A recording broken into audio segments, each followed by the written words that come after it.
I'm very sorry for the delay. I was just basically doing something, and I just wanted to take care of it before the stream started, and I kind of lost track of time.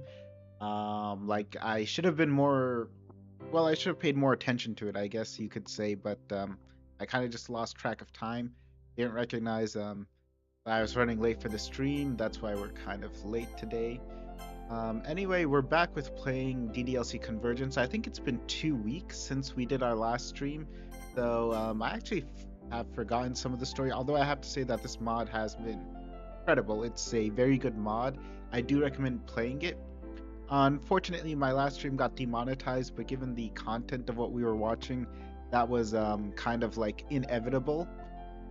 If you're in chat, do let me know whether the sound and the other settings are good or not. Alright, so if you're watching this, this is the premium version of my playthrough of DDLC Convergence Part 3. If you want to watch the full version, you can. There's a link to it in the description. And let's start. Let me just go back. Once again, the backgrounds are incredible in this mod. I just want to comment on that. But let me just go back and see like a small recap of what was happening. So this was basically the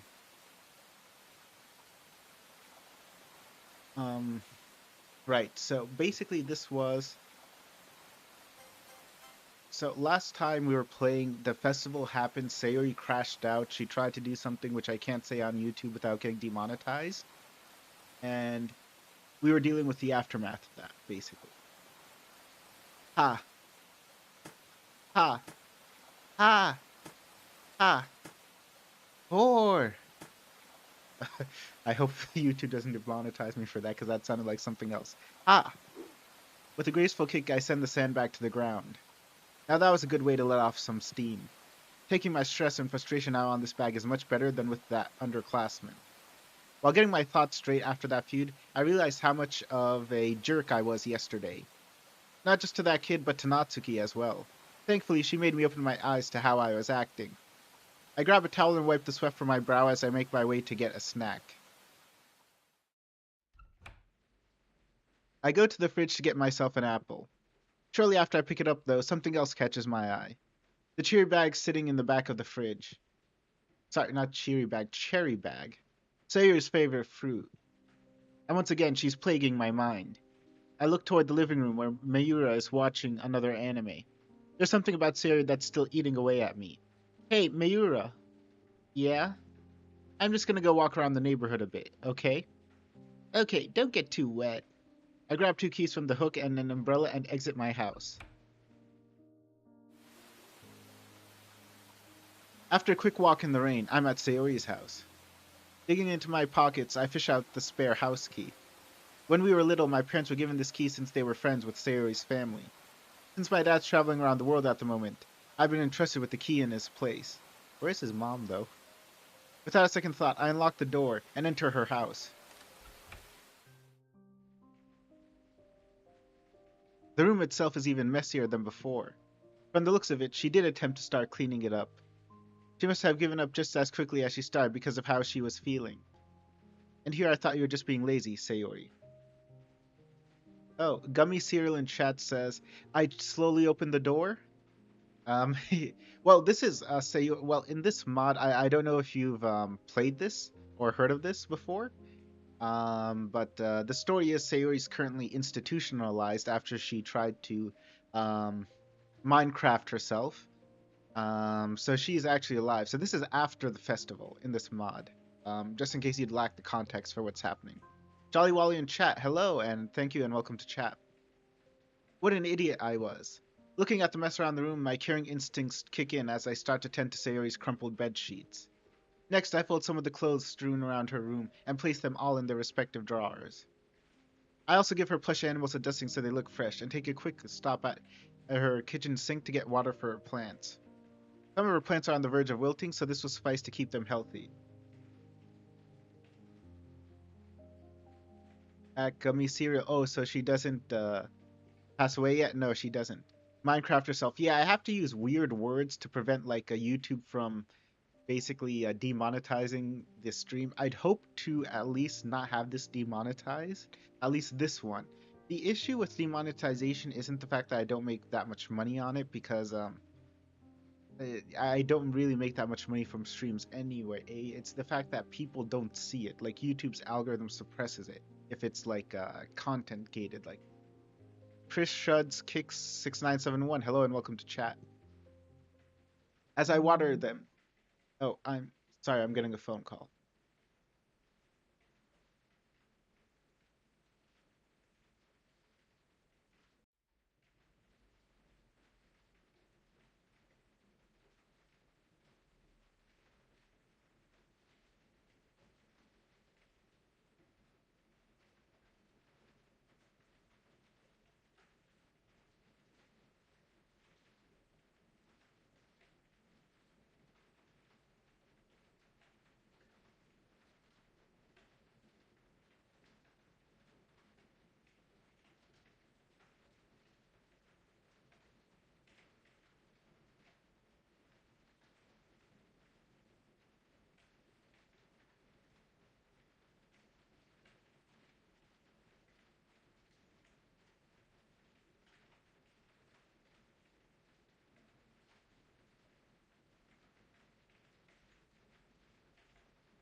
All right, sorry about that. We are back. I got a phone call and I kind of had to answer it. It wasn't the kind where I could just ignore it. Sorry. So anyway, we're back. As I watered them, I spot a framed photo sitting next to one of them and pick it up. It's a photo of me and Sayori from 8 years ago. Oh wow, this artwork is pretty good. As with a lot of things, the artwork is really the artwork in this mod is, top notch. I think that could be a good thumbnail. It's a photo of me and Sayori from 8 years ago. Looking back at this picture brings a smile to my face. The memories and adventures she and I shared at that age were unforgettable. Playing in the park, visiting each other's homes, and so many other things. Yeah, now I'm starting to sound like an old man. Perhaps she and I will create new memories when she gets discharged. I'll definitely walk with her to school more often and hang out with her more at home and at the club. Everything a friend ought to do. I give the picture frame some dusting and return it to its spot. I look at her desk to find some colorful stones and a couple boxes on one side. Sayuri has somewhat of a hobby of making decorative boxes with lots of glitter. We could have used those for the festival for some extra glitz, but it would have been for nothing if they were just going to get knocked aside by some inconsiderate jerks. Looking at the floor, I spot a few paper. Some are blank and some were crumpled up, most likely rejected poems. I toss the crumpled ones into the nearly full trash can and file the blank ones in her desk just in case she changes her mind when it comes to using them. The room looks much better than before. I don't know how she'll react to her room having been cleaned without her knowing. She probably won't mind. I've cleaned it countless times before. If she gets distracted by a messy room like I do, this ought to help her stay focused too. As I line up Sayori's slippers under her bed, I look towards the bottommost shelf of her closet. It's one of the few places in her room that I've never paid attention to. I don't think I've ever seen it open before. Would it be alright to have a look? It'd just be to make sure it's clean, nothing else. I grab a hold of the right handle and open it. Okay, this is again something I don't think I can. Okay, this stream's probably gonna get demonetized, definitely. Tucked away neatly and wrapped around itself a few times is a piece of leather rope. What's this doing in her room? It's certainly not here for decoration. Looking back at the cabinet it came from, I spot a piece of paper. I pick it up and examine it. Sometimes I want to Minecraft myself. What? Wait a minute. Wasn't this what Monica told me about during the festival prep on Sunday?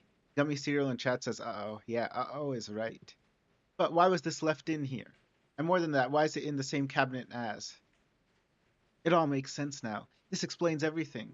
She had planned to uh, make a pinata out of herself one day, didn't she? How long was this rope here for? How long was she thinking about this? I drop the rope to the ground and stare at it, paralyzed, confused, and lost. My mind is swimming with the many possibilities of when she could have taken this out. When we left her home after Sunday? When Mayura and I left her house on Saturday? Before I even joined the club? I put my hand to my face again and take a deep breath before slowly standing back up. My gut tells me to get rid of it so she'll never use it, but what if she notices it's gone? Would she chew me out for taking it? Would that even stop her from trying to Minecraft herself again? She wasn't against jumping off the roof. I sigh again as I start gathering the rope together. Even though the best course of action would be to remove it from her room, I simply return it to where it was along with the poem. Okay, I think MC is being extremely stupid here. Of course you take the rope away. If someone's like having like those kinds of thoughts and you discover that they have like a gun in their house, then you take the gun away, right? You don't leave it there. Why would he leave the rope there? This is just completely nonsensical. Even if I did take it out of her room, it wouldn't stop her. She'd just find another way. Yeah, it wouldn't stop her, but it might give her some pause, you know. I go over to Sayori's desk, pull her chair out, and sit, propping my elbows onto her desk as I rub my temples to clear my mind. All I can hear is the rain hitting the roof as I let my mind go blank.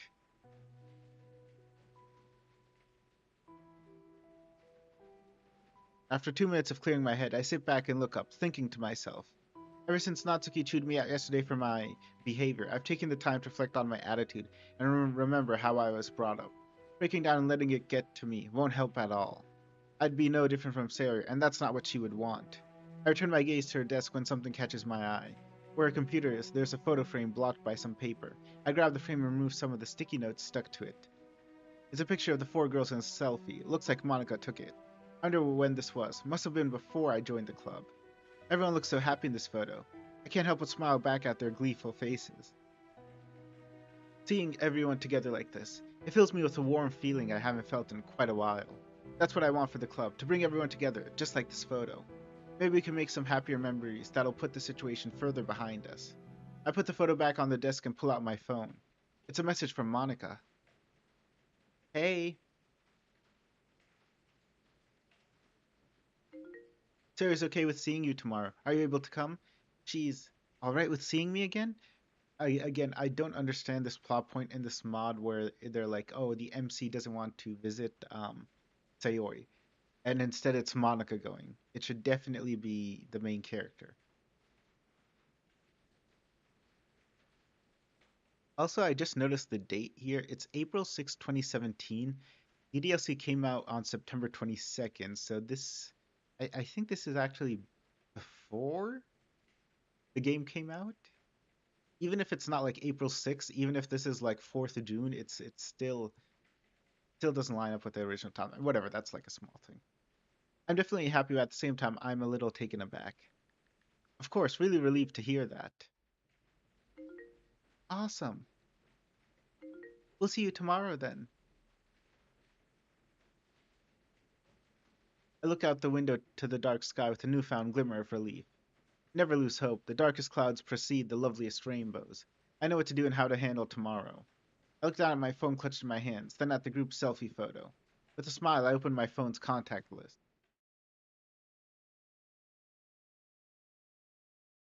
Fade to black. I'm guessing there's a transition here. Okay, so we're going to Monica's POV.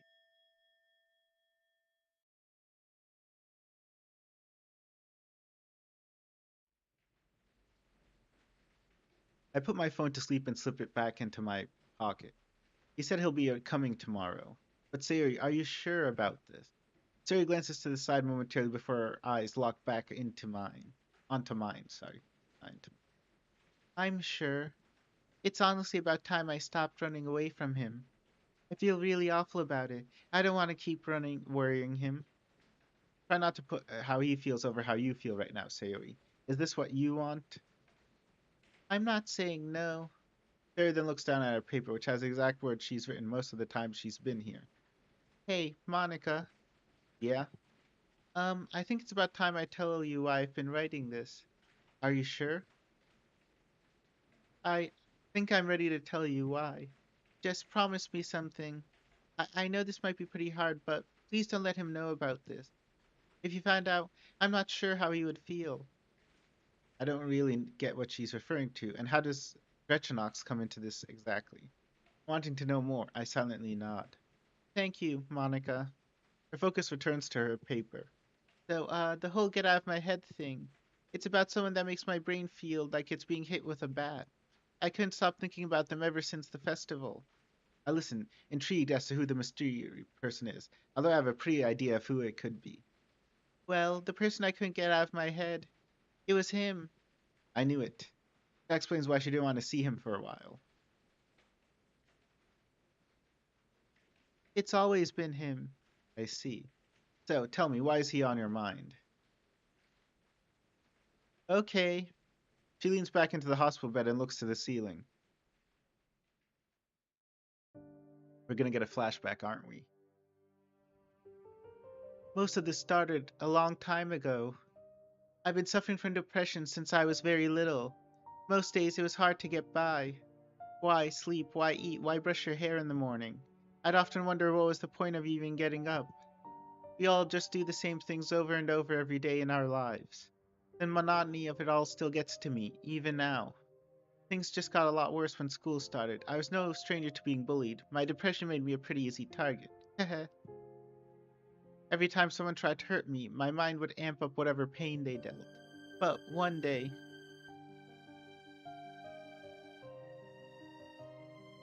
man, this girl is such a wimp. Bully 2. Yeah, don't even think of trying anything. Bully 1. Hey, grab those books over there. I've got a plan for them. You got it, dude. But please, just go away. My plea fell on deaf ears as the bully slowly approached me. That was until. Leave her alone. He came to help me. You guys are so pathetic, picking on a girl like that. Yeah, and who's asking, you runt? Come on, let's get him. He didn't back down, even though he was outnumbered, 2-1. I could only sit and watch as the bullies punched and kicked him around. Despite all the pain he went through, he got some good hits on them. What's this guy's problem? He's not worth it. Let's just go. Once the bullies backed down and left, he walked over to me and lent me a hand. Are you okay? Can you stand up?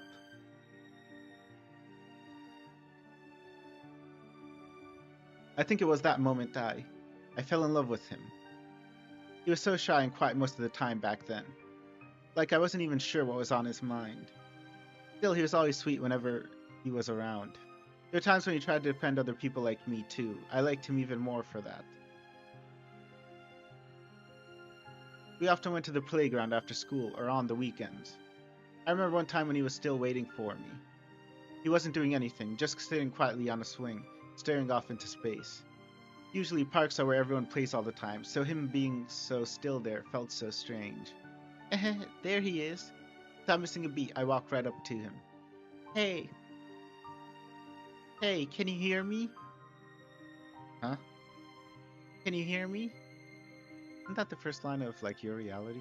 Maybe you can't then. If I couldn't hear you, I don't think I'd be able to answer. Yeah, I guess you're right. So, did you want something? Yep. I was curious about what you're doing. Well, I'm not doing anything, I guess. Smiling at him, I sat on the swing next to him. What's that supposed to mean? I don't know. Does it need to have a meaning? I guess not. Alright then. Well, we're at a playground and there's lots of stuff to do. Wouldn't it be more fun to actually use that swing or play in the ball cage or something? Don't you think so? Yeah, you're probably right. Okay then, let's play together.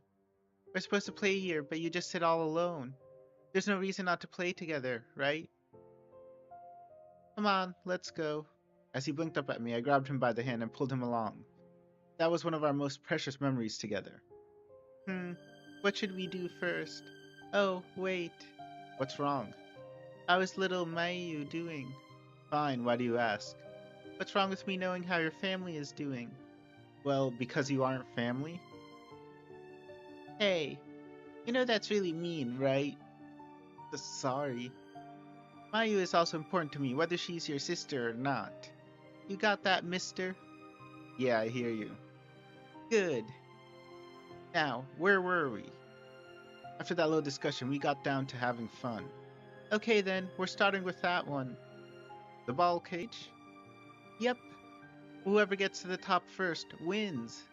Ready, set, go! Wait, hold on.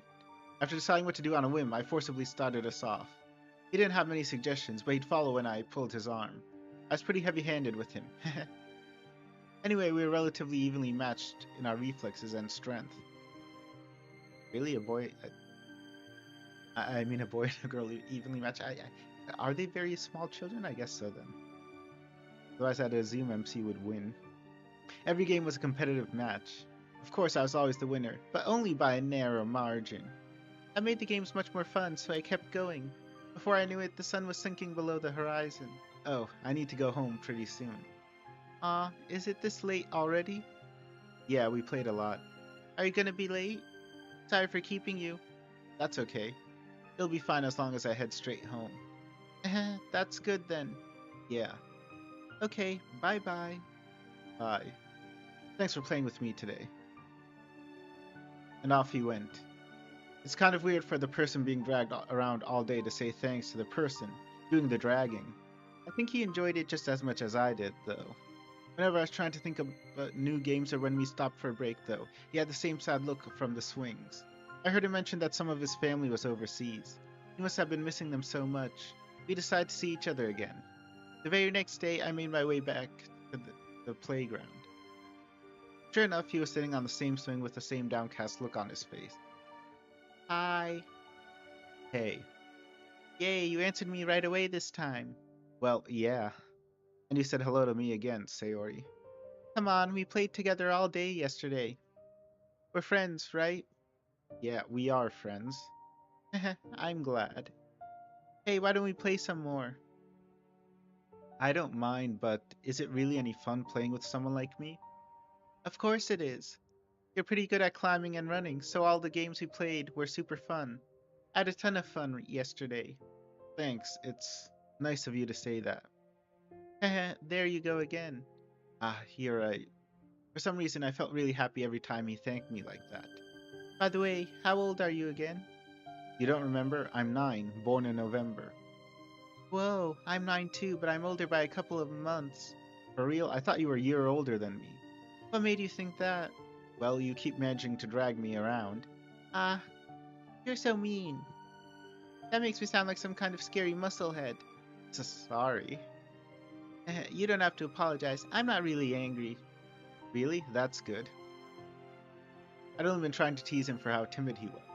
But when he smiled with relief to learn that I wasn't upset with him, I was surprised to feel my heart flutter in my chest. After that, I dragged him over to have fun with him again. From that moment, the day sped past in a blur. Covered in sand, the two of us explored every inch of the park, playing and playing until well past the time we had to leave. Back then, since one of his parents was overseas, we often played together in the park pretty much every day. It was almost natural that we would say, "See you tomorrow" to each other. Of course, he had no idea about my hidden issue. To me, it would have felt pretty selfish to tell him. Not to mention, being with him made me very happy. I'm not that important. His happiness comes first, and I'll always make sure he is.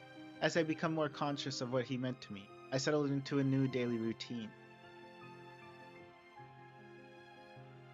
Every day when I got home from school, I'd go straight to the playground. More than anything else, I looked forward to the time I could spend playing with him. It didn't take long for these feelings to blossom into unmistakable love. A year later, the one parent that was away finally came back, and he was feeling himself again. He lost much of the timid side that I found cute, but he was still a lot of fun to play with. While we were chatting one day, an idea popped into my head.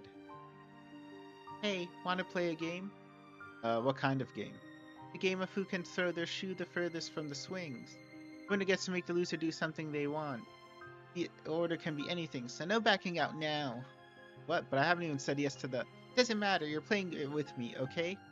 Oh, come on. Yeah, let's go for it. We both took our seats on the swings. I'll go first. Yeah. Whoa, that went pretty far. See if you can beat that. Yeah, let me just wind myself up. Yeah. Uh, Yay, I won. Man, this sucks. You've lost and I get to command you. Please go easy on me. What will my first command be? Oh, I know. You have to give me a kiss on the cheek and a big hug. What? Sayori, come on now, you agreed to the rules. Whatever. He scooted a little closer to me before he enveloped me in his arms and gave me a soft peck on the cheek. I couldn't help but snuggle into him. He felt so warm. And I was trying to hide my blush. Moments like this that kept the clouds above me from thundering. Thank you. Your hugs are so warm. Yeah, well, you're welcome, I guess. I want a rematch. A rematch? Yeah, I want to give you a command too. All right.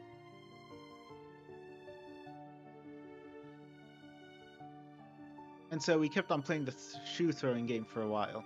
Unfortunately for him, he never beat me, not even once. I call that a skill issue. I got a lot of pecks on the cheek from him that day. He kept on going until he was picked up by one of his parents. That was the last time I ever saw him as how he was then.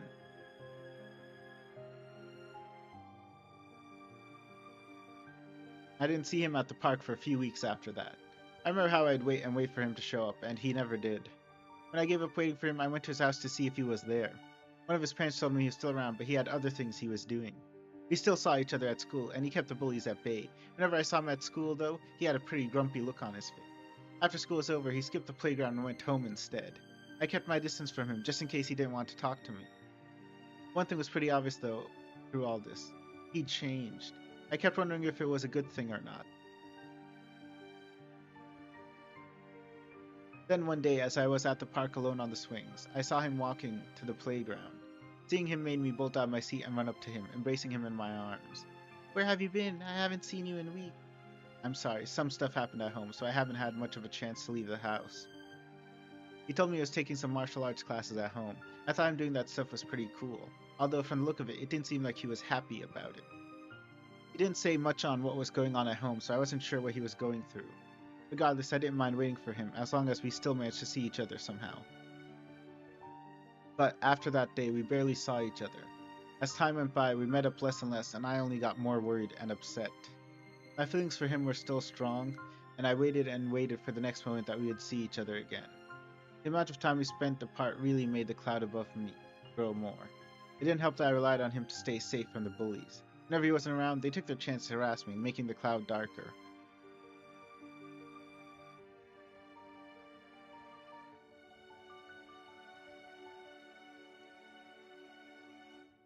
The next time we got to hang out together at the park wasn't until 6 years later. By that time, well, things were very different for the both of us. He'd grown much more stoic. He lost all of his cute, timid personality. He looked a lot fitter than when he was younger, too. That didn't take away from the fact that he sat on the swings with his elbows resting on his knees, staring at the ground. I walked up to him and carefully tapped his shoulder. Hey. Oh, hey. How are you doing? I dunno. I took a seat on the other swing next to him. It brought back memories of our time together here when we were younger. He was going through a rough time then and just wanted to be alone. It pained me when he told me that it didn't feel if that if sorry. It felt like he didn't want to see me. I knew deep down that he needed his space though, so I got off the seat and decided to head home instead. As I got off the swing though, he grabbed onto my arm.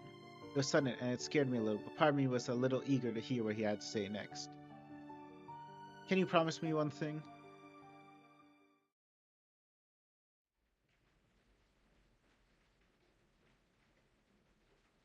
And yeah, he made me keep a promise that day. I see. What was that promise about, if you don't mind me asking? I'm sorry, Monica. He told me not to tell anyone. If you really want to know, you'll have to ask him yourself. Ah, right. Sorry.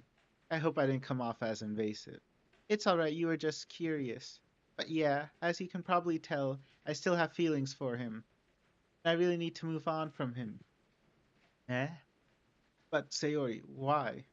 I just want things to be as they always were between us. The more I hang on to him and obsess over him, I'll probably never be able to get better. Instinctively, I bring Sayori's head closer and embrace her. I don't deserve him anyway. He deserves someone better than me.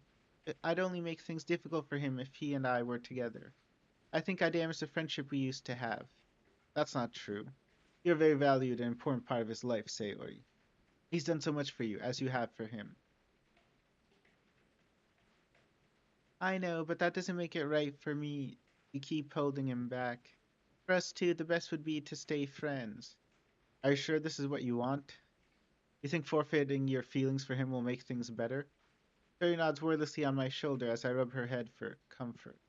She picks her head up and wipes the tears from her eyes. Thank you. I kinda needed to get that out. I know what I gotta do so everyone is happy. Even if it means throwing away something that would make you happy? While it sounds nice, it'd only hurt me the longer I focus on it. I just need to let it go. Sometimes to do what's right, we have to be steady and give up the things we want the most. Even our dreams. I can't find the words to respond to that. It's really mature for someone like Sayori to say. At the same time, though, it's very sad. She's really willing to give him up.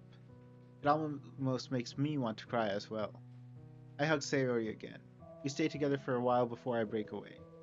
Sayori, if this is truly what you want, then I respect your decision. Thank you, Monica. It's gonna be hard now that I don't know what to focus on.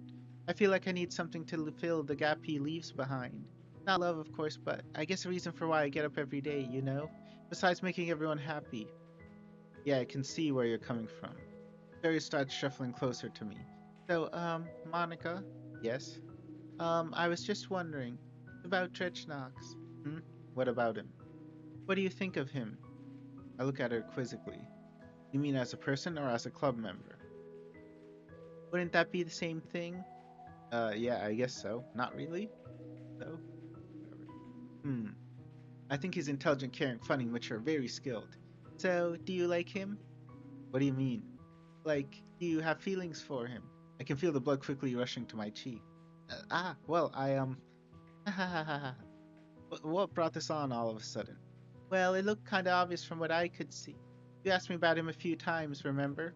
I noticed you making glances at him when he wasn't looking, too.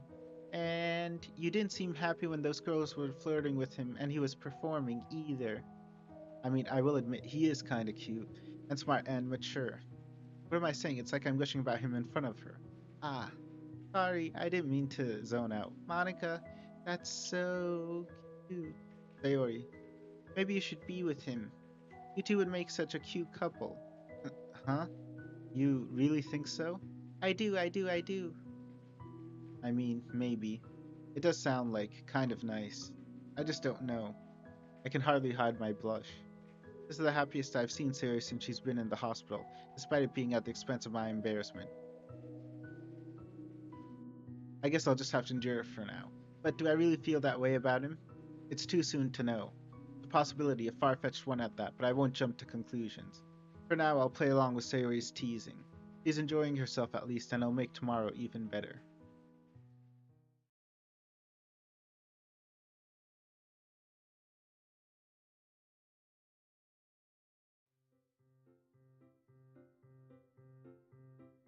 I walked down the corridor after I was permitted by the nurse to see Sayori. Not that I need explicit permission, of course. The staff knew me well enough by this point. Misty Sky 085, thank you for joining chat. What happened to Sayori? So if you haven't seen the other parts of this mod, basically after the festival happened, you know, the literature festival, and it went bad. People teased her. She tried to Minecraft herself by going to the roof, and now she's basically been institutionalized. Just as I reach for the door handle to her room, the handle turns. I step back as the door opens. Ah, hello again, Monica. Oh, hello, sir. Ah, no need to be so formal. You can just call me Cutter. I was just finishing up my appointment with Sayori. Ah, how is she? She seems to be a little better today, probably because she's being discharged. I assume you're here to see her, yes? That's right. Not just me today. A friend of hers is visiting today, too. A friend? This wouldn't happen to be your childhood friend now, would it? Yes, it is. Yes, she was talking about something she needed to do to lessen the pain she feels. It was to let something go. I looked down to the floor briefly. Is there something wrong? No, I'm okay. It just feels so sad she came to that conclusion. I wish there was another way for her, one that would make her happier. Of course, we all want our futures to be happy. I would know, having done something similar myself. To gain happiness with something I wanted, I had to let go of someone I loved. We can't have everything in life. There are some things we must move on from, even if we had worked very hard for it, or if it meant the world to us. His words make me smile again. Clearly talented. Did she tell you about what she had to let go? No, and out of respect, I didn't ask her what it was. If my clients know what they must do, I will respect their decision and not interfere. He checks his watch. Well, I must be off to a meeting now. I hope I'll meet this childhood friend one day. Perhaps we may meet again, too. Take care, Monica. Thanks, you too, Cutter.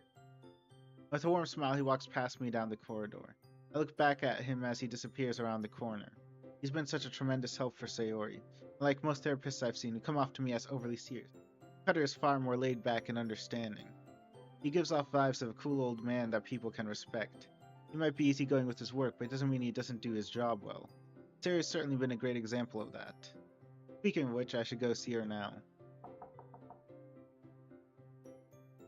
Come in. Monica. Hi, Sayori.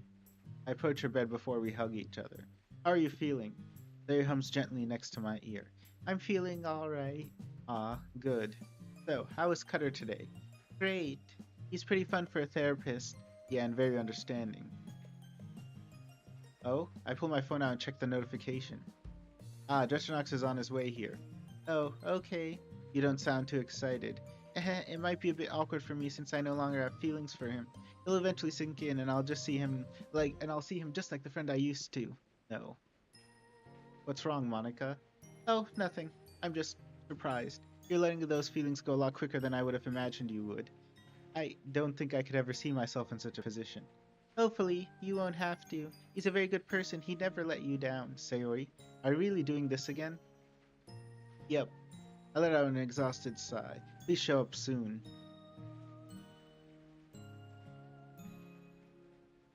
After an arduous endurance test of Sayori's teasing, we hear a knock at the door. Come in. The door creeps open a little bit and a hand wraps around the frame, followed by a head peeping in. Hi, guys. Hi, Drechenaux. Hi. It's been a while, hasn't it? Yeah, it has. Yeah. How long have I been here anyway? I wasn't really keeping track. Under a week, but honestly, I think it's been too freaking long. Understood where he's coming from. I haven't been to the club in all this time. I miss everyone there. Definitely feels that way. Anyway, what are you still standing there for? Come in already. What's wrong? I'm guessing you didn't look closely at my message, Monica. Huh? What are you talking about? He then opens the door fully. Oh. I figured that if I get to see you, then so does everyone else. I get my phone to reread the text message. He's right. He texted where instead of I'm. Okay, so we have Sayori in the hospital gown. Okay, we have Mayura in a casual outfit. We have Natsuki in a different casual outfit. I mean, this is Yuri's from like the original game, but this is slightly different. Wow. Hey girl, how have you been? I hope you've been able to recover well here. Yeah, I miss being able to come over to your place. The club really hasn't been the same without you, Sayori. You and Monica. Sayori's tearing up, but still smiling. I can't help but smile in turn. Aw, you guys. One by one, everyone starts embracing Sayori with warm hugs. It's kind of amusing that the hug monster is the one getting all the hugs today, but it's deserved. I stand up and whisper to Drechenaux after I get my turn. Thank you for doing this for her. Hey, it's no problem, really. I knew you were always mature, but you're also very considerate and caring. You never failed to impress me. Ah, well, I just thought it wouldn't be very fair if it was only me that went. Plus, I am still the club president for now, you know. Trying to one-up me, aren't you? Well, starting tomorrow, I'm officially revoking your title as club president. What? He audibly sighs as he pinches the bridge of his nose. I guess in the absence of a great dream, pettiness prevails. Oh, come on, don't be so grumpy. I punch his arm teasingly, to which he just gives me a deadpan look that I can't help but giggle at. I quickly cut my laugh once I noticed Sayori giving me a cheeky look. He must love how close he and I are standing to each other. It's nice seeing her so cheerful. It's been too long since I've seen her smile. I'm just glad she hasn't forgotten how to. It'll probably be a while before she's fully smiling again. Yeah, she just needs to stay on the right track and she'll be fine. At least I hope so. I instinctively put my hand on his shoulder. Let's not fret about something that may or may not happen in the future. Let's join in with the others. Sayori's having a field day over there looking at us. Hmm? He looks at Sayori. What do you mean? I trot over to the group, smiling. What, you're just gonna leave me hanging? Oh, you're just gonna leave me hanging? I ignore him. He'll figure it out eventually. Or maybe I'm giving him too much credit. Teasing him is too much fun.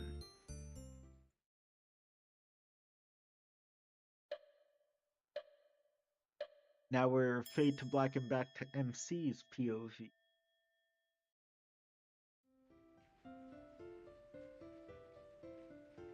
After we arrived, we spent a while catching up with Sayori and Monica about the time we spent apart. Afterwards, we started a game of Know You. I'm down to 3 cards. Monica also has 3, while Yuri has 2 left. Natsuki still has 5 cards, Sayori has 4, and Mayura is on Know You. I can't make a wrong move here, or Mayura will take the game. It's a yellow 5 on the board. She can't possibly have blue. Feeling secure with my choice, I put down a blue 5. Know You. Now that's 2 people on Know You. Monica draws a card. Sorry, Sayori, I have no choice. He puts down a pick up 4. No! Natsuki, you meanie! Sayori draws 4 cards. I choose yellow. Oh, thanks, I appreciate it. Mayura puts down her final card, a yellow one. Ag! I made it blue for a reason, Natsuki. Shut up, you couldn't have possibly known that. Well, Mayura, that makes you your 4th win? I think so. How are you so good at a game that's largely dependent on luck? I don't know, I guess I just got lucky. For some reason, Mayura has a hidden talent for card games. I've never been able to beat her myself. It's like she always gets a winning hand no matter what. I remember one time she had 2 pick-up 4s in her starting hand. It's insane, like she doesn't even need to try. I think God loves her too much. Sayori, everything is in order for you to be discharged today. We just need you to sign some paperwork and you'll be on your way. The moment she's no doubt been waiting for. Well, looks like we'll have to wrap this up, guys. He gets up and walks to the center of the room. Okay, everyone. Time for Sayori to fill out her discharge paper. Let's head on out and call it a day. None of us respond or move from our spots. We just smile at Monica. Why are you all looking at me like that? I guess it's been a while since you said that. Say what? You know, your catchphrase. Indeed, I thought there was something particularly missing. Oh, guys, I already told you I don't have a catchphrase. You've been saying it since we had 4 members. It would be futile to keep denying it any further. Sorry, I didn't mean to say it like that. I was just, from something I read. I missed that snarky side of you, Yuri. You remember before Natsuki joined? You mean, as I was joining, I heard her too. Oh, yeah. Well then, with the reminiscing out of the way, let's all gather our things and head out. We stand up and make our way to the door. See ya, girl. Look forward to seeing you tomorrow. I'll visit sometime later at home, okay? It's great to have you back, VP. It's gonna be so much better with you around. Thank you, everyone. I'll see you all tomorrow. I stop by the door and turn back to Sayori. Hey, Sayori? Yeah? Well, I'm looking forward to walking to school with you again. She simply nods with a smile. I'm the last one to leave the room. There you are. What held you up? I was just saying some parting words to Sayori, not what I would call a crime. I've seen Monica with us as well. Natsuki and Yuri must have already left.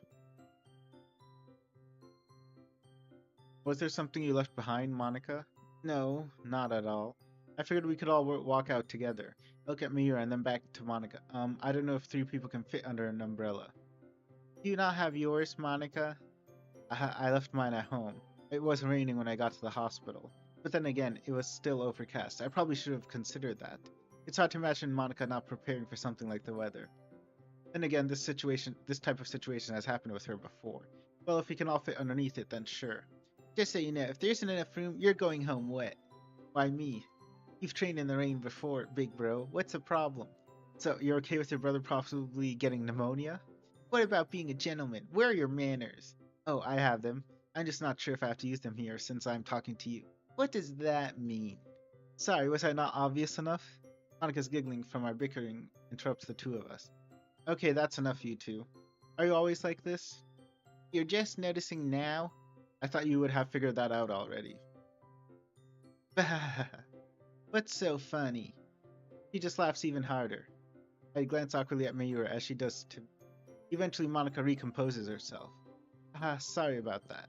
You two are so much alike, I swear. It really is like I'm watching a sitcom. Wow, such an original observation. Hey, no need to get sassy with her. Mayura sighs. And no, Mayura, it wouldn't be right to leave him all soaking wet in the rain. After all, he did go to the trouble of getting everyone here. Mayura can't retort, not that she has any reason to. I know. Let's just go already. Actually, I just remembered, most hospitals have like a visiting policy, like you can't have more than like 2 or 3 visiting guests, but she marches past us down the corridor. We should probably catch up with her. She has the only umbrella. Good idea, or else she might leave us both here. We both walk down the hospital corridor side by side. Luckily, Mayura's not that sadistic. It'd be a massive pain if she was.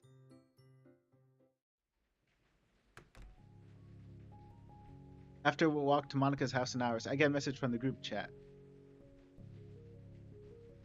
Literature Club group chat. Hi everyone, I made it home. Awesome, we'll see you tomorrow. How come Sayori and the main character are the only ones with like their faces as icons? Everyone else just gets a letter. Hey, nice. Gonna prepare something for tomorrow. We're all looking forward to seeing you in the club again. Great to have you back, Sayo. Thanks, guys. See you tomorrow. For the moment, things are finally getting back on track. I still feel there's something missing with Sayori, though. Sure, she's seemingly getting better mentally, but ever since she flashed me that sad smile, I can't help but feel like there's still more I need to do. I'll talk to Monica about it tomorrow. She would know more than I do, considering she spent the most time with Sayori in the hospital. That's the best place to start. Fade to black. Are we switching POVs again? Yes, we are.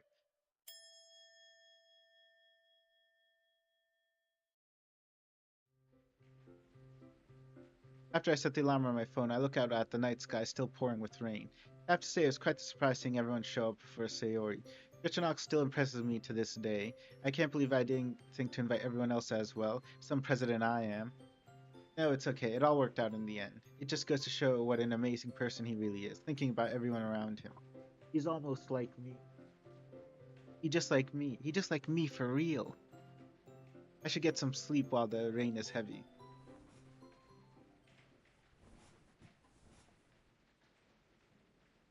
I lie down and close my eyes, letting the rain lull me to sleep.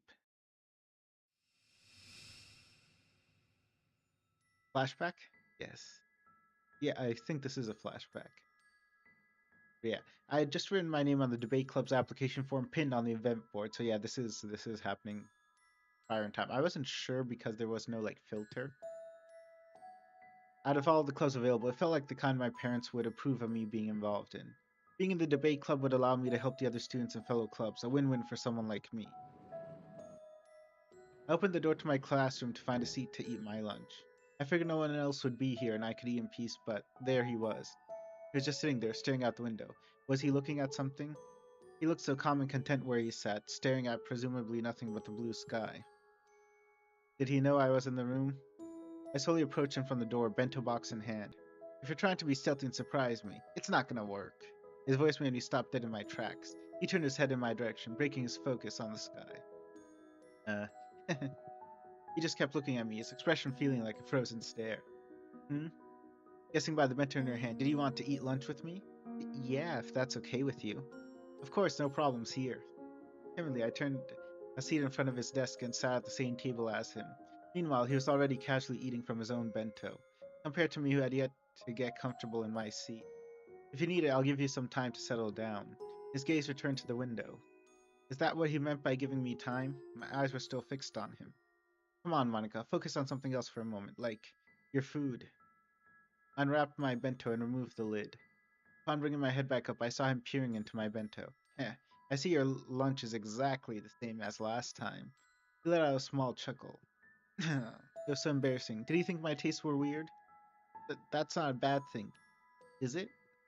What? No, of course not. I never said that. Well, what did you mean?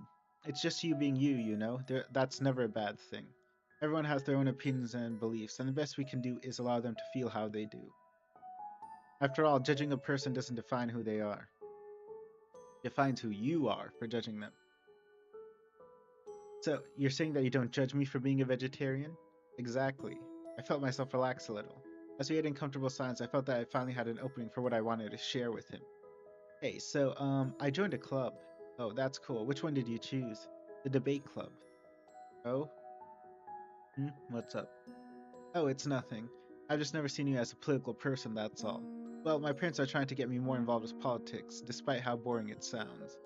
Haha, yeah, politics is nothing but a bunch of noise that you either want to shut up or just fall asleep. Yeah, I know what you mean. My mind then turned to a question I'd meant to ask him since the rooftop. Hey, I wanted to know something. Yeah, shoot. Do you want to join the club as well? Hmm.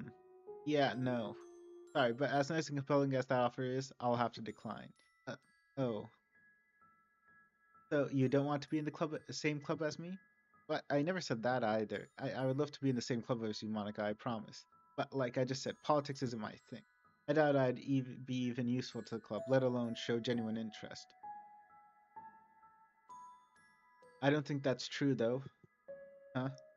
I mean, I have gone to the first meeting for the club, but I think you'll be great there. You'd certainly be a great role model with how mature and knowledgeable you are. Haha, me knowledgeable? I'm just someone who goes wherever he wishes. Plus, if I was knowledgeable, wouldn't they or anyone else come to me for advice? He had a point. I've never actually seen him interact with anyone other than myself.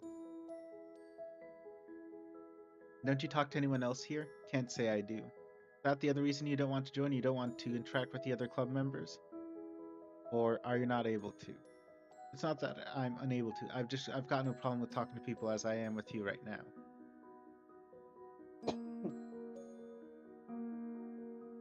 I just choose not to socialize, that's all. I tend to be someone who just wants to get by, you know what I mean? Not draw attention to myself. I've been taught that standing out isn't always good. It has its benefits, but it also has its drawbacks. Okay, can you give me an example for each?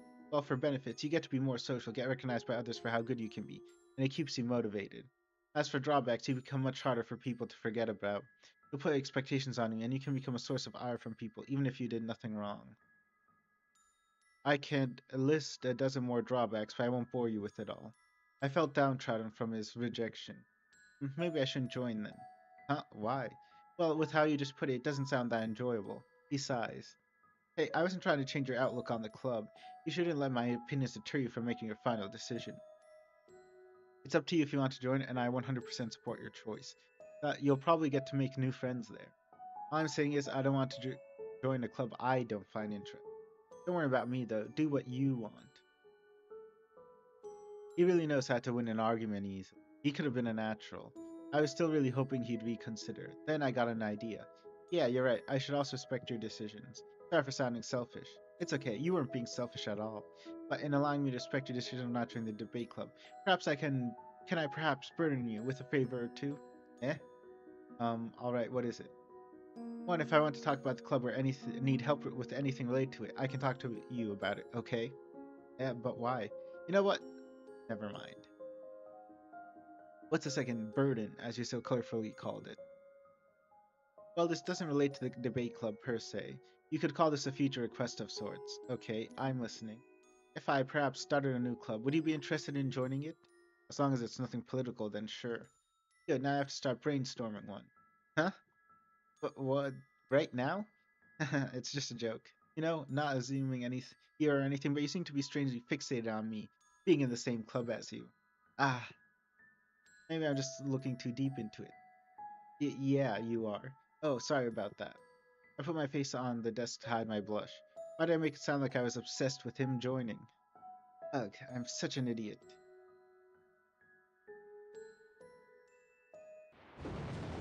Oh? Ow, that was loud. I sit up, slowly rubbing the sleep from my eyes. It's early in the morning, or so my clock said. I look out my window, watching the rain fall. It really just won't let up. Why was I so obsessed with him joining the debate club? I mean, I'm happy he didn't since I quit after some time, and now he is in my club. I suppose it doesn't really matter to ponder on it much now, piling it together as strangely wonderful as it is.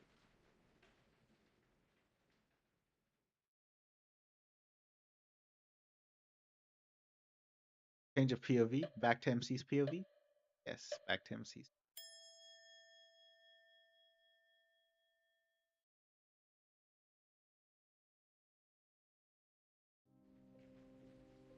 All right, guys, I'm just going to go grab a drink very quickly. As you might have been able to tell, my throat's a little sore, and we'll be back in 5 minutes. I actually think that we're about 2/3 through the mod, and we'll definitely do more of it, as time goes on. I'm just saying that based on the DGs we've unlocked.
Oh, hello, and welcome to chat.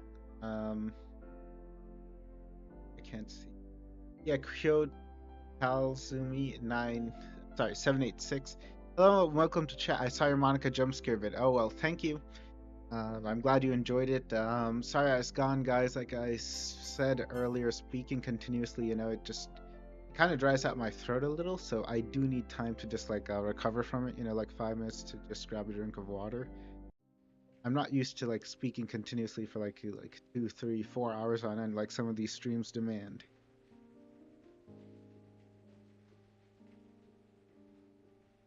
Rain, I say that like I'm surprised. It's been nonstop for about a week now. Luckily, it hasn't gotten to the point where it's flooding yet, but it gets tiring seeing nothing but gray skies after so long.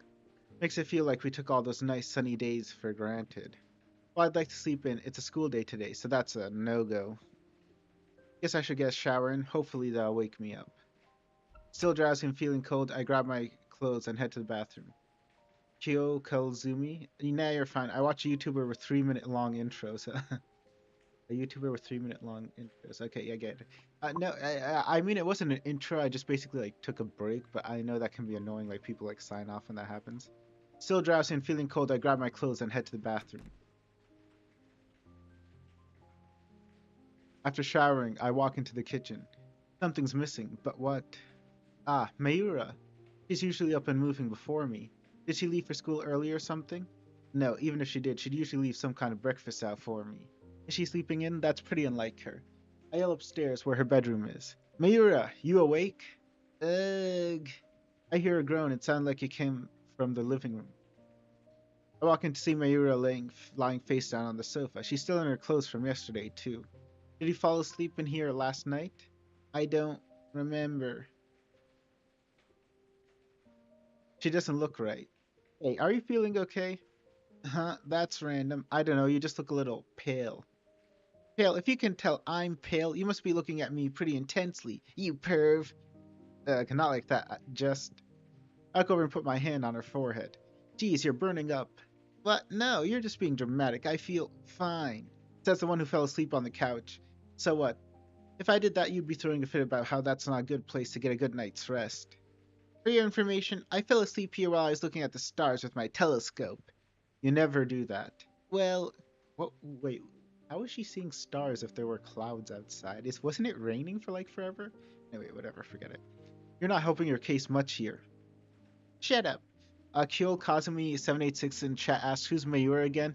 In this mod, Mayura is the main character's younger sister. An original character in this mod. She isn't in the original DDLC, of course. She's basically MC's younger sister in middle school. I'm fine, okay? I don't need a thermometer to know that you're getting a fever. You're definitely staying home today. Well, I'd sure like to see one. Mayura digs a little thermometer out of a cabinet drawer and takes her temperature. See, it's not that bad. I was 102.3 Fahrenheit, not that bad. That's a pretty high fever, actually. It's always a bit warmer in the living room. I bet that's it. I'm still going to school. Mayura, I'm putting my foot down. You are staying home. Nice try with the whole Big Brother act, but you can cut it out now. Mayura, just listen to me. I told you I'm fine. Please, I can't take the stress of worrying about one more person. Okay, I'll stay home. And rest? I know how to take care of myself. Thank you very much. You of all people should know that. Of course I know that. I also know you like to overwork yourself to the point you'll make yourself sicker. Take it easy today. Fine, but after I make us some breakfast. Kyoko Kazumi 786. I've had a 103 fever before. I've had a fever. I don't know if it was that high, but I was like really sick back when the pandemic was going around. Like I think I might have caught it. I never tested myself, but I was like really sick with a high fever for like 5, 6 days, and it sucks. Mira tries to sit up, but she quickly falls back on the sofa. Whoa, my head. Lightheaded? And what if I am? Give your body a break. I'll make us breakfast. Stop that. Stop what? Trying to take care of me. You already have enough on your plate. You don't have to worry about me. Miura, you're my little sister. Of course I'm going to worry. But you said... I know what I said earlier, but that doesn't mean I'm not going to worry regardless. Look, I know you like to be an independent and take care of yourself, but if you push yourself too much when you're sick, it might make it worse. I don't want to add any more stress than I have to. You already have enough of that. I'll be fine. You better hurry up and get ready to leave. Okay. Need anything before I go? Nah, I think I'll just go up to my room and rest some more. As long as I don't get up too fast this time, I should be able to get there on my own. I won't let a little sickness stop me.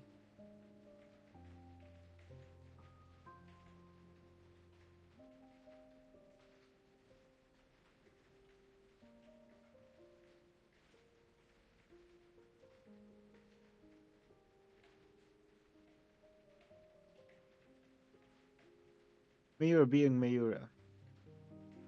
I head back over to the kitchen and start making myself breakfast. After making sure Miura got to her home room safely, I called her school and let them know she wouldn't be there. I feel a little bad leaving her home alone like this, but like she said, she can take care of herself. Either way, I'll try to help her out a little. What can I do? Hmm. Maybe I can make her something to help with her cold. I have some coconut water in the fridge, so that should be good. Is coconut water good for colds? I've never heard of that. If I get home from school, I'll treat her to some chicken soup. Maybe that'll help too. Sorry, maybe that'll help too. Alright. Chicken soup just somehow ruined what I was saying. Yeah, chicken soup I've heard is good. Coconut water? Haven't heard of that. Kyoko Kazumi 786 was real quiet for a minute there. Maybe I was thinking of something. I quickly finished preparing my breakfast and bring my plate to the table. Looks like Mayura made our lunches yesterday, so I don't have to worry about that. As I start to eat, I can't help but think about Sayori again. She was just discharged yesterday, but I can't help but worry about her. She wouldn't do that, right? Maybe I'd better wait a little bit longer before I go. Wolf down the rest of my breakfast, wash my plate, get some coconut water in a glass, and drop it off in Mayura's room before heading out the door. The coconut water has a lot of potassium in it, so like if you're having something like diarrhea or vomiting, then it can help replenish your potassium. But I haven't heard it that useful for colds, and if it's in the fridge, I'd imagine it would be even worse. I wait outside Sayori's house with my umbrella doing its best to shield me. There's a part of me that wants to go inside to see if she's still alive. Koyao Kazumi 7. I mean, DDLC does take place in Japan, so maybe they use it for colds there. Do they? Like it seems counterintuitive to me. Keep it together, Drechenaux. She's fine. She wouldn't regress so quickly. It'd be better to stay put and wait out here. Besides, the last thing I want her to be is overwhelmed with me going back into her home worrying about her. She's already overwhelmed as it is. Me going in there to see if she's okay is not what she needs now. I look at my phone to check the time. It's getting close to the point where I can just barely make it if I speed walk.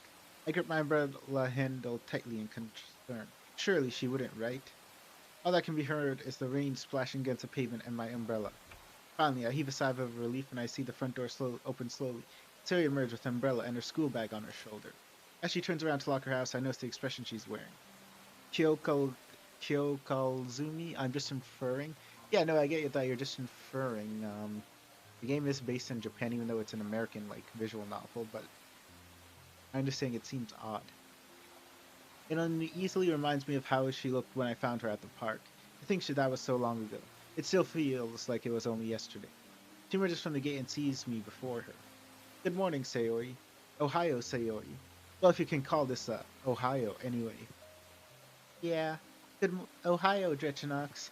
Her energy seems pretty low, too. Just from the day's atmosphere and everything that's happened, I don't see it getting any better. Well then, we'd better get going, yeah? Yeah. She slowly trudges up the path as I walk by her side to school. Soon, we join a group of other students making their way to the campus. I can't ignore that some of them are glancing at Sayori. Some are even whispering to their friends while looking at her. It doesn't take long for Sayori to notice this as she looks from left to right at the other student.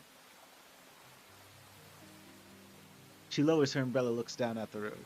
I feel a bit of anger building inside me. She and I don't need to keep being reminded of what happened, especially her. I hope this whole thing would have blown over by now, so much for that. But for those in chat who don't know the context, who may have just joined, basically Sayori tried to do something on the day of the festival and was institutionalized, and it became this whole like thing. That's why she's embarrassed going back to school. Why do I get the feeling this isn't going to be a good day? School is in sight as the students pass through the gates to get to the shelter. To get to shelter, sorry. Sayori hurriedly dashes inside before I get close to the doorway. I don't blame her for hurrying off. These people just don't get it. She just got back, but it already seems like she wishes she could disappear again. Jerks. Although I'm listening to the lesson the teacher was conducting, I couldn't care less about it. My mood is the same as the rain outside the window, cold and gloomy. I can't stop worrying about that poor girl. How's she faring in class? If I had to take a guess, I'd say awkwardly, like the whole class is just staring at her after she disappeared. She was the biggest news on campus for a week until it died down.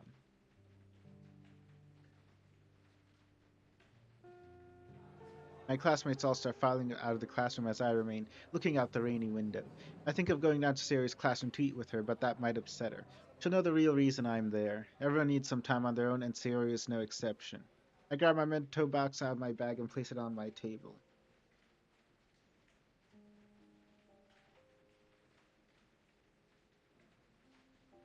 I usually eat on the rooftop or outside under a tree, but I'm not exactly looking to eat a soggy lunch today.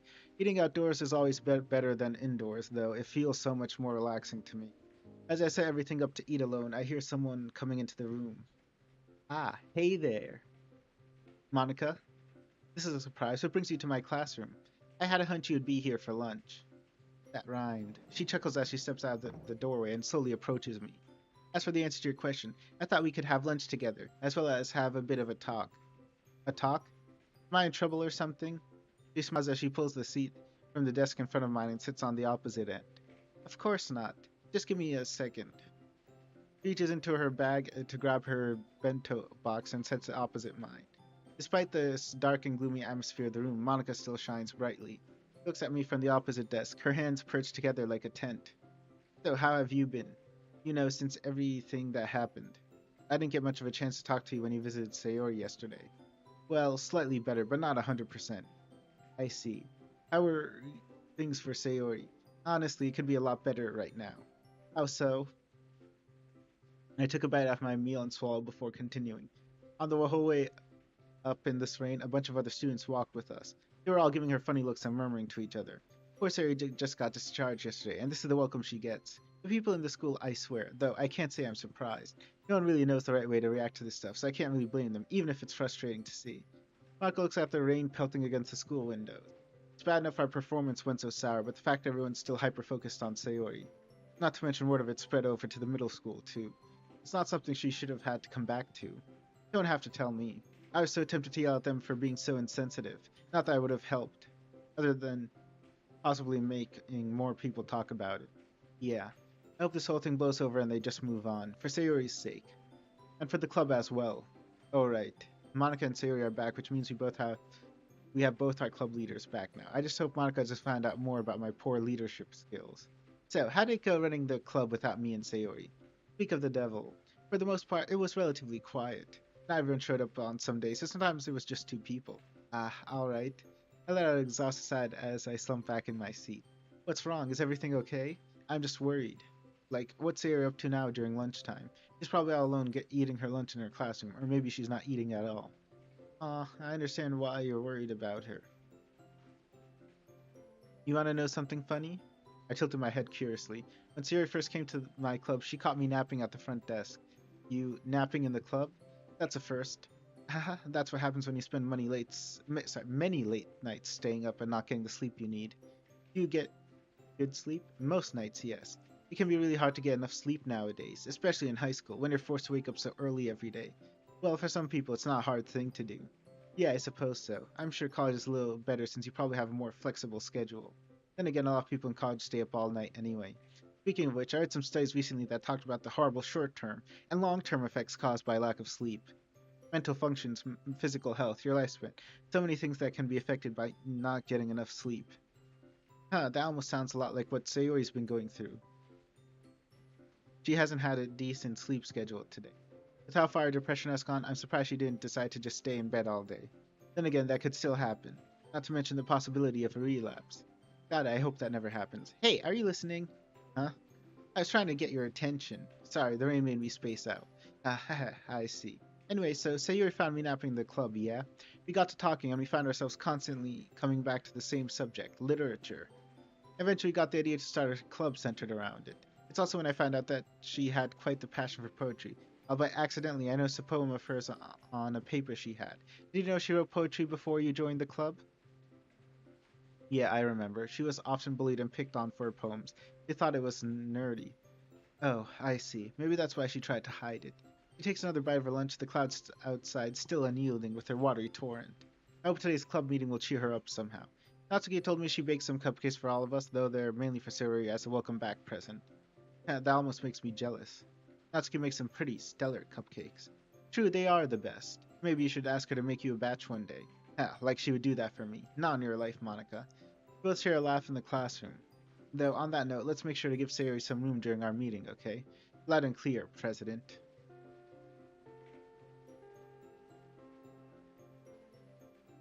Lunch is over, huh? Goodness, it certainly went by quickly. Yeah, it might be because we were having fun, I guess. Perhaps. It was nice to eat with you. It reminds me of last year when we were in the same class. Yeah, those were the days. You said it. Stands up from the table and grabs her now empty bento box. I'll see you in the club room later today. Okay? Yeah, sure thing. I wouldn't miss a chance to grab a cupcake now, would I? Kyo, Kazumi, and chat says, Monica, I love you. Definitely not. This is a Monica-centered mod. I thought at first it might be Sayori-centered, but no, it is Monica-centered. Enjoy your next class. With that, she takes her leave and returns to her classroom, which coincidentally enough is only just next door to mine. Still, despite her being cheerful, I'm willing to bet this has also been hard for her. Monica's pretty much been my substitute for Sayori ever since the beginning of last year. Granted, we still saw each other, but not a lot, especially not after that one day. My mind is still braining itself on why I didn't dedicate more time to Sayori when she needed it back then. The fact she had to open herself up to someone she knew a lot less than her own childhood friend speaks volumes on how much I could have done better. But it's not too late to start stepping up. I can be. No, I need to be a better friend to Sayori moving forward. I can't risk this ever happening again. From the side, I see all my classmates enter the room again, ready for another lesson. Let's get this over with.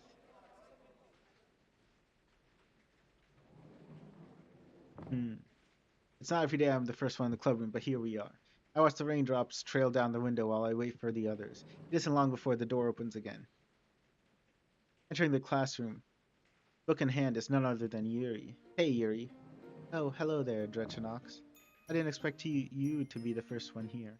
Well, it's happened before, so it's not that surprising. My class is on the same floor as the clubroom, so I didn't have far to walk. I see. Although if that's the case, then wouldn't you be the first one here more often? Yeah, maybe. I'm sorry. Is everything okay? Yeah, it just wasn't a pleasant experience getting to school today. Did I miss something, or was that hand clipped a bit weird? I'll have to check the next time it happens. I presume you walked with Sayori to school today? Yeah, and it would feel so much better if it were just the two of us next time with no one else around. She looks down as she takes in what I said before turning back up with an understanding look. I think I know what you mean. Having others look at you in an uncomfortable way, and whispering who knows what to their friends. It's something I'm all too familiar with. Before she can continue, the clubroom door opens once more.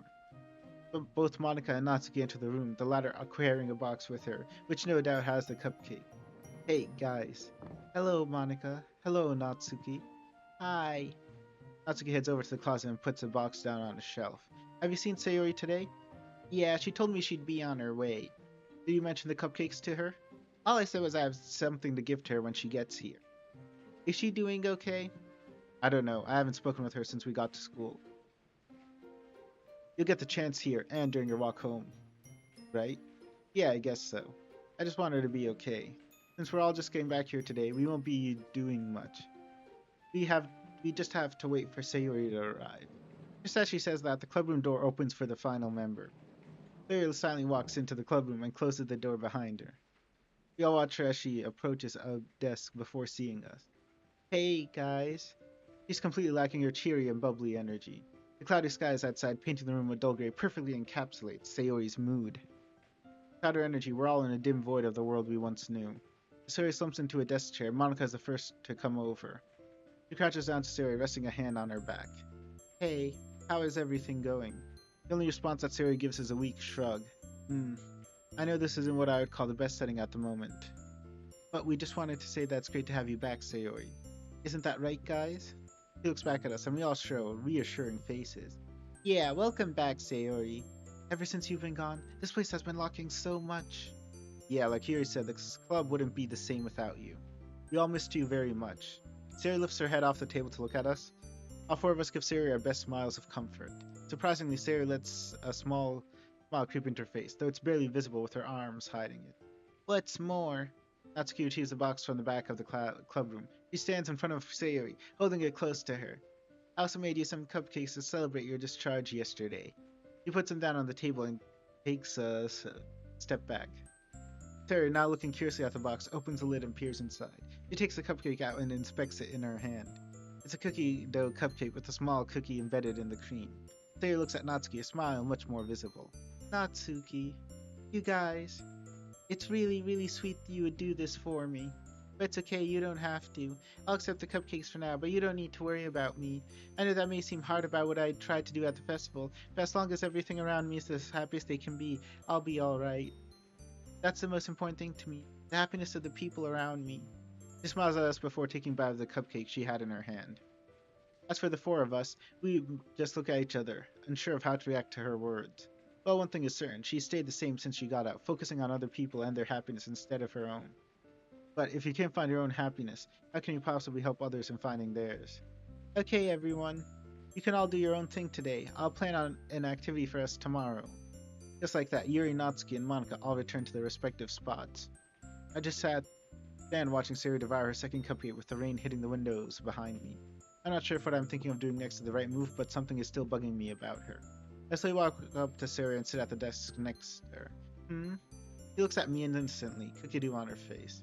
Hey, Sayori. I was just wondering if we could walk home together today. I really missed working with you, missed walking with you, both to and from school. It's made me realize how lonely being unsociable by choice really is. She takes a moment to swallow her cupcake before smiling at me. Yeah, I missed walking with you too, and I'm glad you found out how lame being a need is. I'm nowhere near being one. Yeah, but I remember when you used to shut yourself in at home and never come out afterwards. It wasn't until around our first year here that you started getting better about that.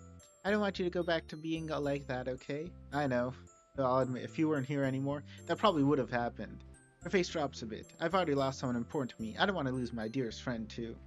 Despite my sad words, I pick my head up and look into her sky blue eyes. But you're still here. That's enough to make me happy. I need for you to just vanish on me one day. Terry looks away, trying to hide her smile. That's not fair, you meanie. It's my job to make people happy. You can't just pull that on me. I only offer a smile as Terry starts acting like her old self. However, part of me knows this is only temporary, and she'll most likely slip back into her depressive state when she gets home later. The best I can do is find any way I can to stave off her depression for now. Okay, everyone. That about wraps up today's meeting. Granted, it wasn't much of one, but that'll be different tomorrow. I'll see you all then. Everyone starts to gather their things. After grabbing my bag, I walk over to Sari, who's putting the cupcake box in her school bag. You ready to head out? Awesome. As we approach the doors, we wave goodbye to the others and set off together. Arriving home, I put my umbrella away on the stand before leaning my back against the door. I dropped Sari off, and she said she would see me in the morning. Even now, though, there's still so many thoughts swirling in my head at the moment. Predominantly from what she said at the club. I'll accept the cupcakes for now, but you don't need to worry about me. I know that may seem hard after what I tried to do at the festival, but as long as everyone around me is the happiest they can be, I'll be alright. That's the most important thing to me, the happiness of the people around me. I know her goal in life is to make everyone happy. But that can't be all Sayori wants in life, right? There has to be something for herself she wants to do, but what? This'll probably bug me all night. I'll never stop worrying about her at this rate, only when she's in a better spot. Sorry, that was my phone going off. Who knows when that will ever come, or if it even will.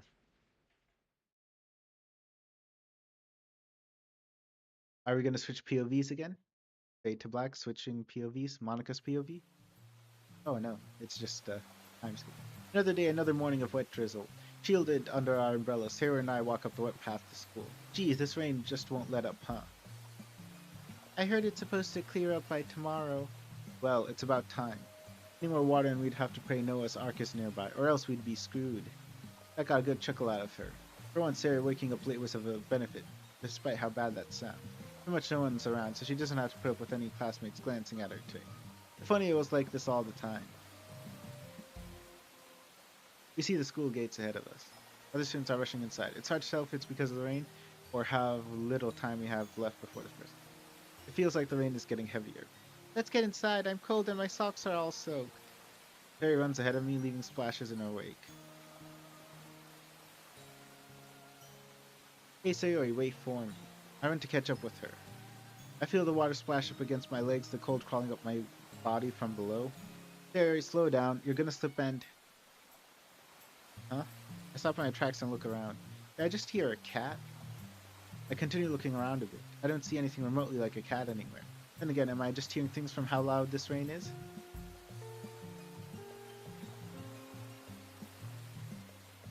Despite water bucketing down from above, the bland cry of the school bell reaches my ear. No, I don't want to be late. I quickly dart into the building and head for my class, having all but forgotten the strange sound. Is it a Natsu kitty?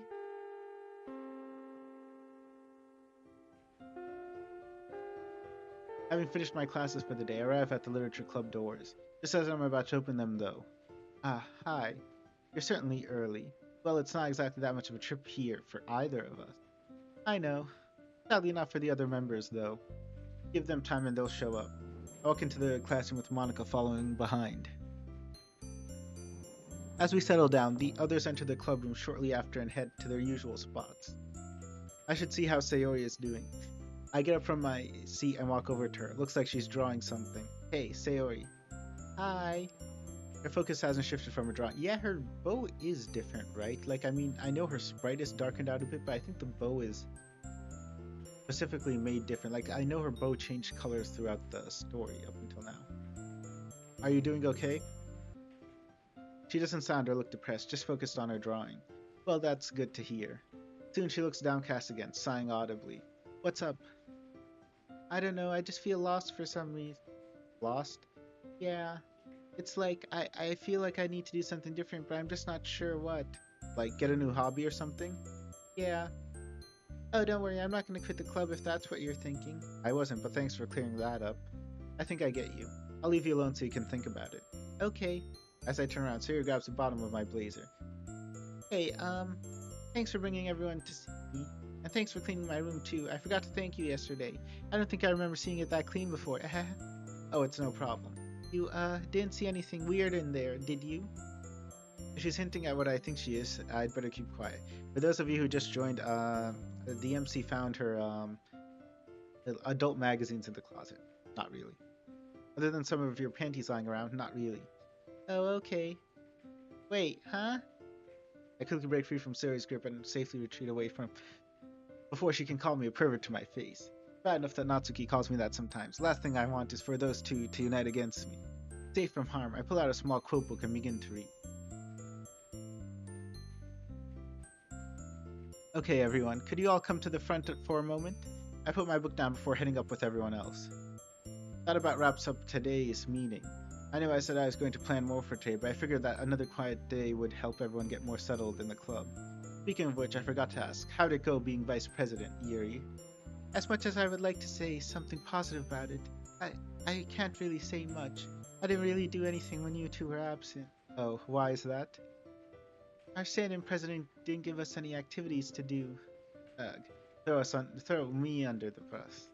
In my defense, we were all still recovering from the festival, so I thought it would be best if we had some quiet days to recover. Plus, if you ask both Natsuki and Yuri, you'll find neither of them complained about my leadership skills. Well, yeah, you were a pretty crappy leader. Hey, I was taking you guys into consideration. Cut me some slack. Conversation trails off.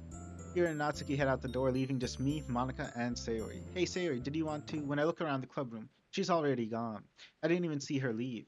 I'm just going to hope it's for a good reason. Monica fills out some papers as I look out the window, watching the rain. Since we're alone, now might be the best time to ask her. As she pulls her papers away, I break my move. Hey, Monica. Hi, Drechenaux. What can I do for you? I just wanted to know something about Sayori. Oh, what is it? I know I probably shouldn't be this worried about her. It's just, I think there's still something on her mind. Do you happen to know anything about that? Monica files the papers in her bag, keeping her eyes locked on me. Well, at the hospital, she did mention feeling lost. Like she didn't know what to go from here, since part of her depression came from focusing on something important to her. But now that she's let that something go, I'd say she feels lost because she doesn't know what to focus on. Isn't making everyone happy a focus of hers? It still is, but what's missing seems like more of a personal focus. I see. Looking out the window again, I wonder if Sayori got home safely. Hey, yeah? Want to walk home together? Don't we live in different directions from the school? Doesn't sound like a problem to me. You've walked me to my house before. Come on, let's get out of here. Monica grabs her bag and beckons me to come along as I grab mine and join her.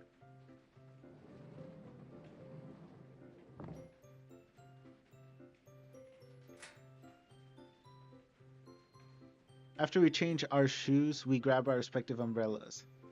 Ready to go? Ready when you are. We unfold our umbrellas and head out.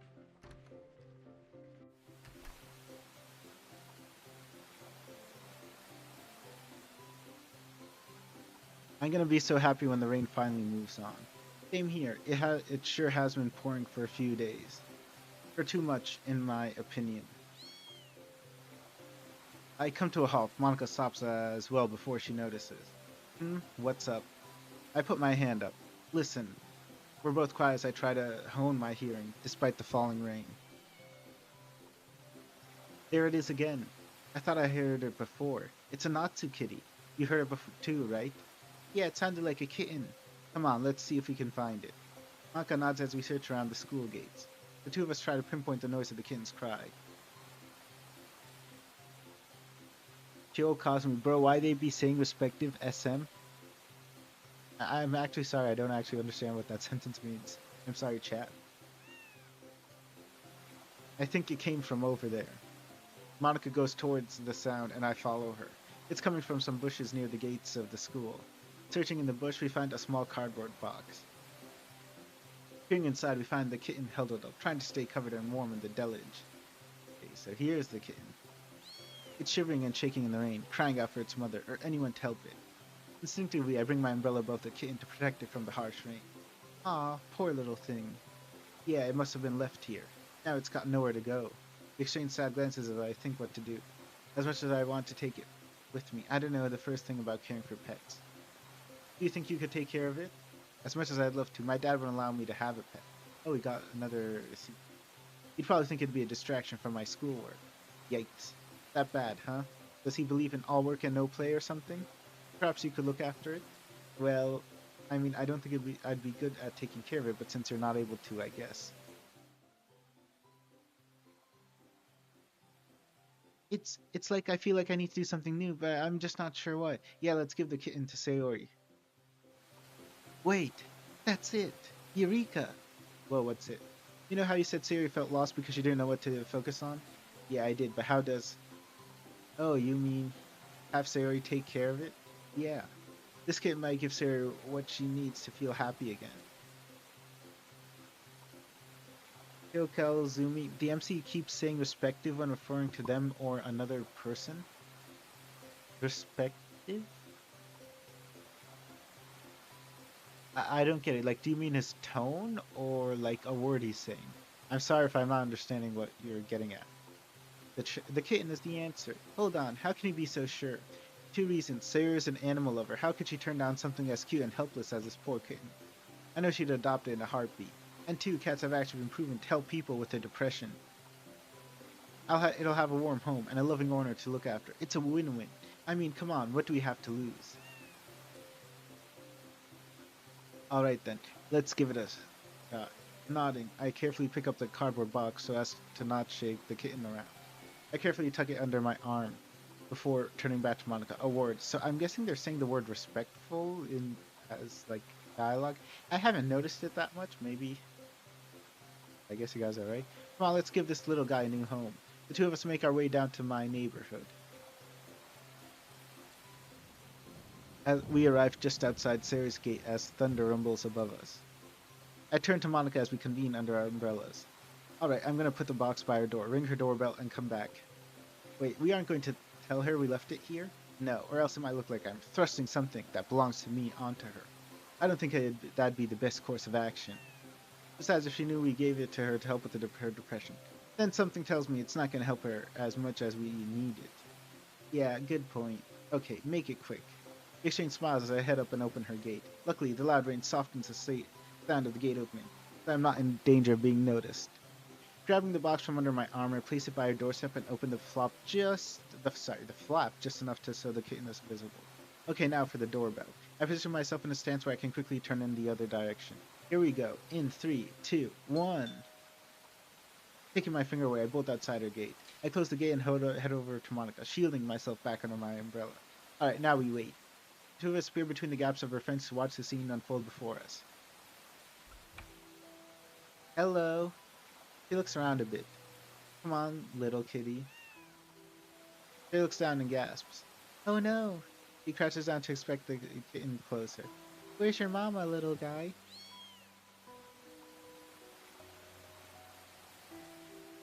The way I beamed when the MC suggested Sarah would take care of it, I love her so much. Okay, good to hear that chat. Sarah tears up as more thunder can be heard. He looks around her before gently picking up the cardboard from underneath. Yeah, someone said SM equals so much. Yeah, I don't know a lot of slang, but I know that. Don't worry, I'll take really good care of you. I should probably move my phone away from the microphone. When it works, it's not that.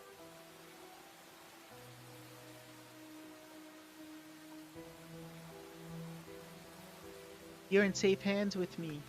She steps back inside and closes her door. I turn to Monica, both of us wearing satisfied grins. Well, I'd call that a win. So would I. We both stand up and exchange a high five for our successful mission. Well, I should be heading home now. I can walk with you if you'd like. Oh, no, it's okay. You're already near home. I'd hate to trouble you with walking all the way to mine. Hey, it's okay. I insist. Let's just call it even since you came out my way, okay? All right then. With that, the two of us start the long walk up to Monica's place. We arrive at the doorstep of Monica's house. Monica gets under the awning of her front door. Honestly, letting Sarah adopt the kitten was a brilliant idea, all according to Kaikeku. You know what kind of cat it was, by the way? From what I can make out, it looked like a Scottish fold. Oh, so you have hidden knowledge of cats? Kyoko Zumi? This is why I headcanon Sarah to love animals. Yeah, she probably does, like, I mean, even if it's not true. I am a cat lover, despite the fact that I don't own one. Haha, so you sacrifice your chance at owning one for Sayori? Yeah, when you put it like that, you're right. Well, that was very sweet of you, not to mention cool. I blush a bit at her comment. Well, thanks. He giggles in return.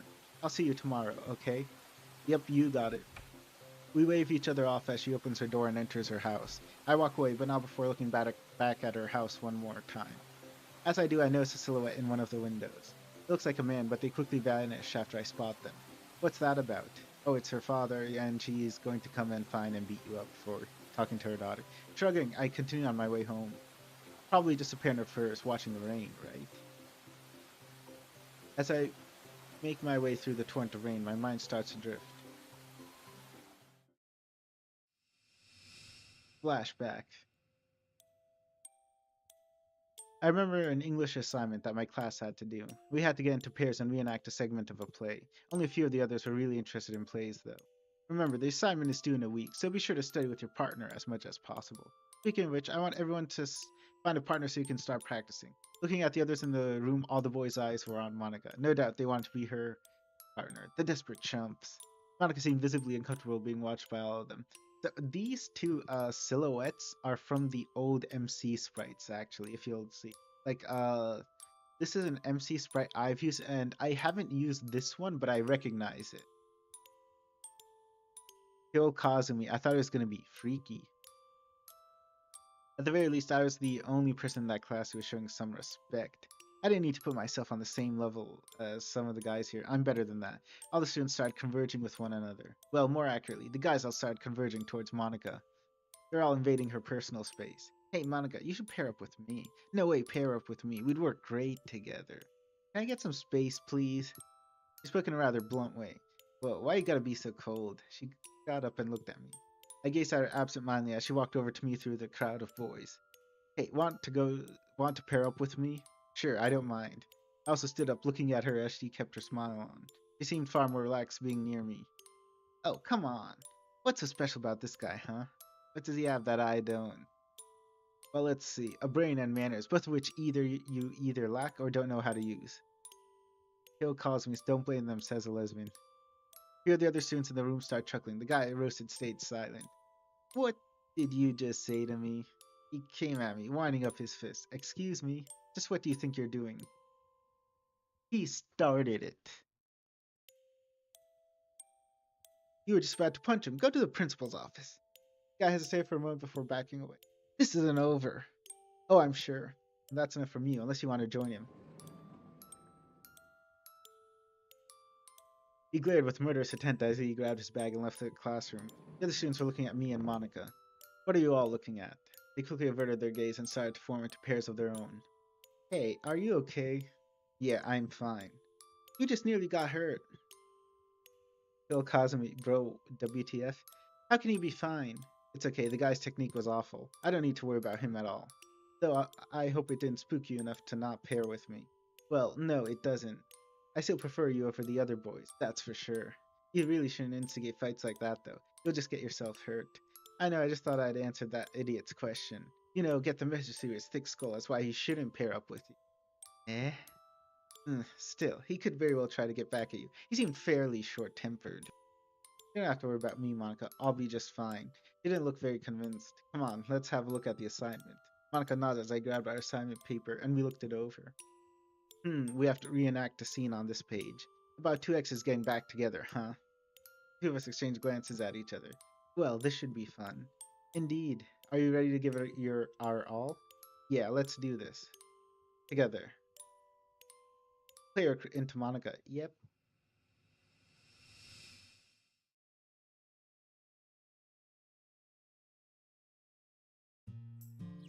Hey! Oh look, it's finally sunny out. The weather changed in the pod after what feels like 5 hours of playing. Have I been playing for 5 hours? Oh, it's 6 hours, 55 minutes, so about 7 hours actually. Looked behind me to see Sayori cheerfully running up to me. She was waving her arms in the air, clearly without a care in the world of whoever saw her. I stopped to let her catch up with me. Good morning. Oh, she has a blue bow on this time. Morning, Sayori. You seem pretty chipper today. I think this is the earliest I've seen you get up for school, too. Yeah. It wasn't easy for me to sleep in this morning. Now when Cinnamon wouldn't stop meow. She suddenly covers her mouth with her hands. Seems like we made a great call getting the kitten to her. Also, Cinnamon, she named it after food? Never change, Sayori. Never change. Time for an Oscar-worthy winning performance of playing dumb. That should be easy because it's the main character we're talking about. Cinnamon? Who's Cinnamon? The only cinnamon I know about is Cinnamon Toast Crunch, and it has cinnamony swirls in every bite. Nothing, you were just imagining it. Well, if I heard it, then that claim is obviously false. And you said something about meowing. There, did you get a cat or something? Unbeknownst to her, she had blown her secret to the person who delivered that cat to her, in the first place. I feel a bit bad for her not being honest with her, but if this'll help with her depression, then I'd say it's all worth it. Yeah, I did. Wow, that's pretty cool. I always wanted a cat myself. How does it feel looking after one? Honestly, I was a bit nervous. I mean, I've never taken care of anything like this before, and it just came by so suddenly. What do you mean? Well, thing is, I found it on my doorstep yesterday. All alone, wet and shivering in its little box. I couldn't just leave it there. I pat Sarah on the back. You did the right thing. You gave it a home. It doesn't have anywhere else to go, so you're gonna have to take good care of it all on your own. And I will.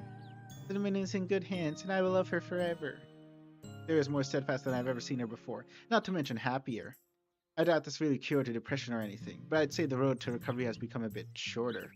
With Cinnamon and the Literature Club by her side, she's got everything she needs to fight her rain clouds now.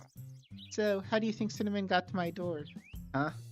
Like, did someone leave it there, or did its mother leave it for me, or... who knows? Maybe it was a gift from the heavens. Sarah just looks confused at my playful guesswork as I walk ahead of her. Hey, wait! I wasn't finished with you. We continue with the topic of how Cinnamon came to her house all the way to school. Of course, I just dismissed most of her questions. I don't need her putting pieces together, that I'm the reason that she has a kitten now. Our conversation doesn't ignore the lack of rain today either. In a way, it's almost fitting that the skies are clear on a day like this.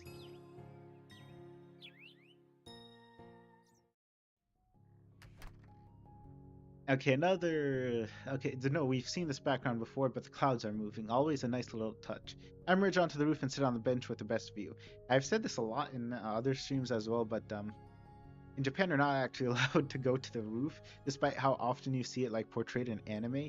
Most students aren't allowed on the roof. Putting my lunch aside, I look out towards the distant cityscape. For once, I feel like I can relax for a moment without anything crazy going on. Nothing to worry about, friends all having a good time together. I stretch out on the bench, lazily basking in the midday sun. How long has it been since I've seen the sun out? All the way back during the festival, I think. Man, it feels so surreal. As I continue basking in the light and start poking at my lunch, I hear the rooftop door open. I turn to see Monica coming over. She smiles as I wave to her. Hey, funny seeing you here. Sorry. Hey, fancy seeing you up here. Huh? Likewise, Monica. Do you mind if I have a seat? But of course, mademoiselle. I say that in the corniest French accent I can pull off.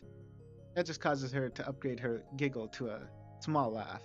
That was so bad. I wasn't trying to be good, that's the joke. I swear, you're such a dork sometimes. Hey, I resemble that remark. She laughs even harder. Soon, the laughter dies down as she sits next to me and packs her bento, helping herself to its contents. Draping my arm on the bench again, I resume looking at the cityscape. From my peripheral, I see Monica also putting her bento on the side, before looking up to the sky. Beautiful day, huh? It sure is. It's also really peaceful out here, just the two of us relaxing and watching the clouds drift by. It doesn't feel awkward between us, just comfortable. Brings back memories of us up here. Hmm, back when we were in class together. And that time we discussed our academic prowess. I thought you didn't like talking about that. I don't, I'm just mentioning it. Never thought I'd miss seeing the sun in the sky before. You and me both. What?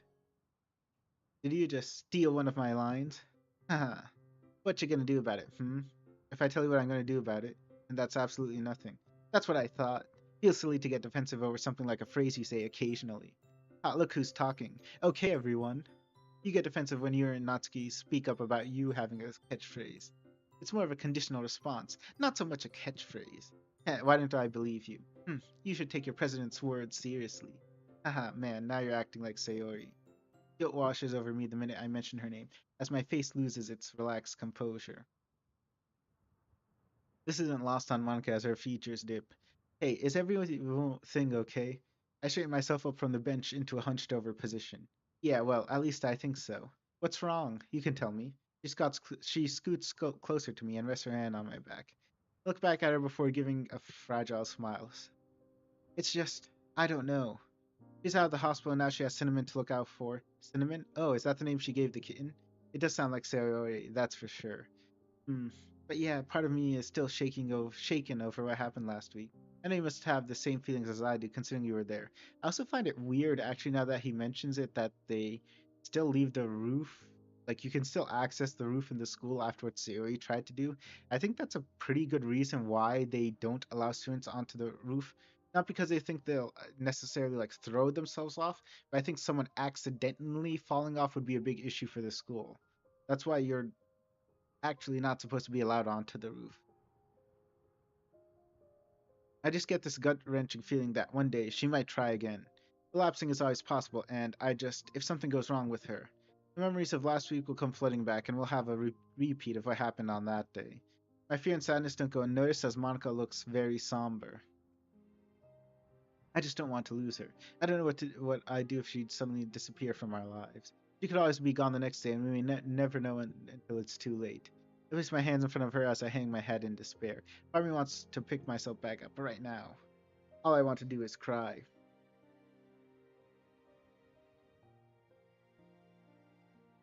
Cry from the fact that days ago my best friend was literally on the edge. Someone in chat says I'm watching this while writing DDLC OC lore. What kind of OC do you have? Is it the blonde girl? Sorry, the blonde girl. Cry that I might be unable to save her from a hidden enemy that might make her die. She's not gone. I feel Monica resting a hand on my head, trying to caress the worry and sadness away. I lift my head and look at her, removing my hands from my face.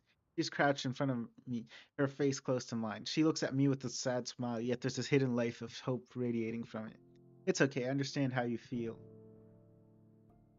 She's special to you. She's your childhood friend. And you're not alone in this. Remember that. Monica, do you really mean that? She nods, beaming brightly. Sarah is the sweetest girl I've ever met. She has so much to offer. The club wouldn't have been the same without her. I still remember the day when she was the first person to come to the club and helped me set it up. Her arrival was the best thing to have ever happened. She brought a vision, and she also brought happiness. I left myself back up at Monica's moving words. Monica, that was amazing. I guess I'm not the only one good with words, huh? She's smiling as warmly as the sunlight. The blonde girl is Kaori. I know it's not her. Okay. Sari has done so much for everyone. She helped me realize how much of a better friend I could be, and pushed me to explore new horizons, like your club. And I'll say this again. Monica, I'm glad to be a member of the Literature Club.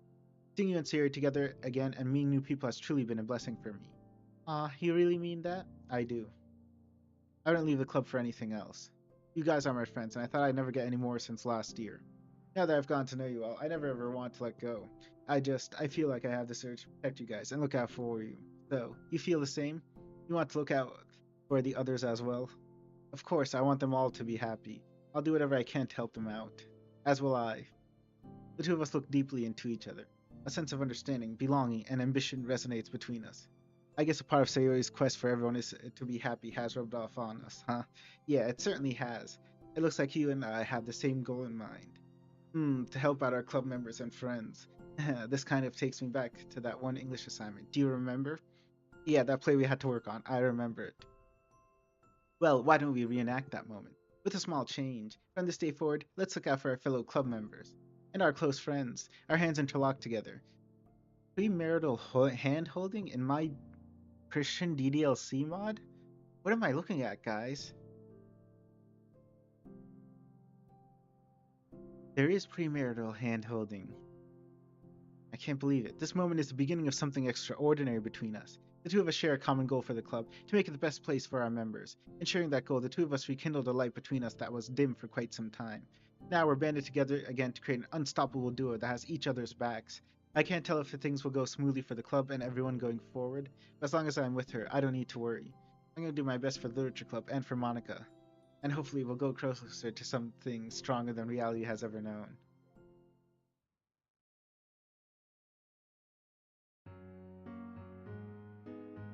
Oh, is this the... I forgot what anime animation this is.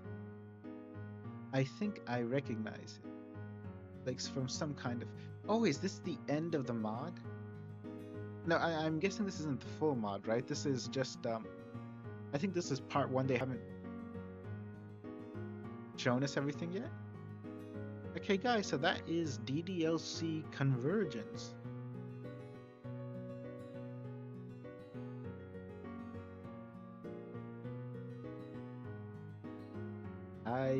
I wasn't expecting to actually like finish it today. But I guess we'll play the rest when the rest of the mod comes out.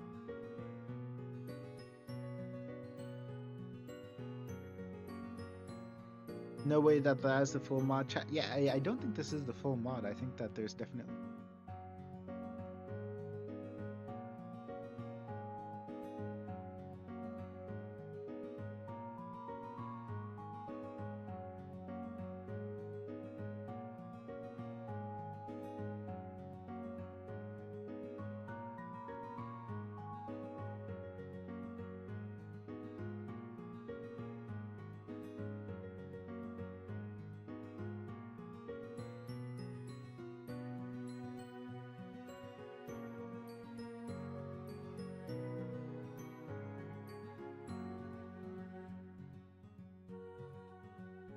I want to see more Sayer and Cinnamon. Yeah, I'm guessing when part 2 comes out.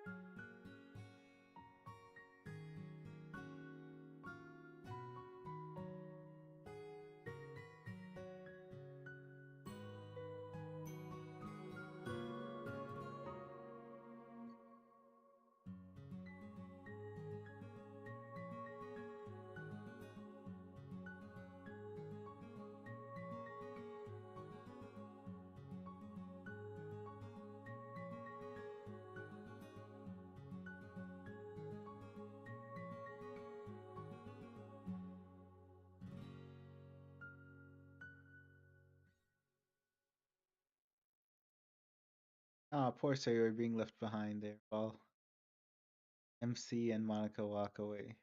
End. Thank you for playing. Stay tuned for chapter 2. Yeah, that's what I thought. All of the items are now unlocked, that includes sketches and progress art. Want to revisit a certain day?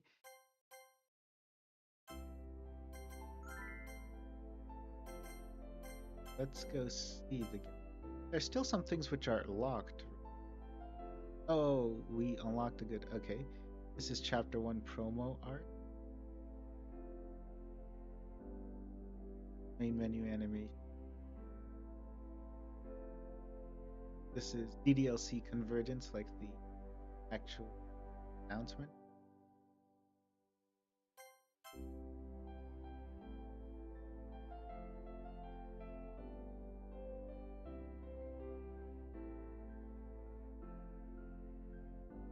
And I'm guessing this is stuff which will happen in the future. Now we're back to the. Alright guys, thank you all for watching. I don't know if this is going to end up being demonetized. Maybe it will, maybe it won't. I'm hoping it isn't. I can put the most of it on YouTube. If not, I'll post clips and hopefully that can make the mod feel better. But thank you all for watching. I enjoyed having you on. Do leave a comment, do leave a like. Thank you all.